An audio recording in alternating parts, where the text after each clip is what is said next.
ప్రభుత్వం ఏసీడీ ఛార్జీలు తగ్గించాలని డిమాండ్ చేస్తూ ఖమ్మం జిల్లా సమీకృత కలెక్టరేట్ కార్యాలయం ఎదుట సిపిఐ ఆధ్వర్యంలో ధర్నా నిర్వహించారు. సామాన్యులపై తెలంగాణ రాష్ట్ర ప్రభుత్వం దొంగచాటుగా భారాలను మోపటం సరైంది కాదని విమర్శించారు.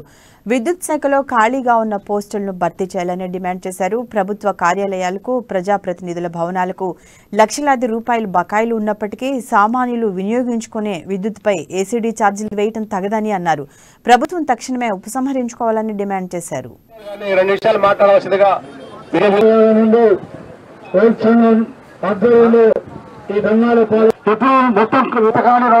తెలంగాణ రాష్ట్ర ప్రభుత్వం ఇవాళ ఖమ్మం జిల్లాలో అప్రకటితమైనటువంటి విద్యుత్ కోతలు విధిస్తూ రైతాంగం వేసినటువంటి పంటలు నష్టపోయేటువంటి ప్రమాదం వచ్చింది.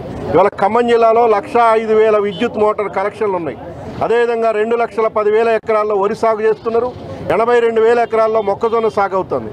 ఈ పంటలు విద్యుత్ సరఫరా లేకపోవటం వల్ల పంటలు ఎండిపోయేటువంటి పరిస్థితి వచ్చింది.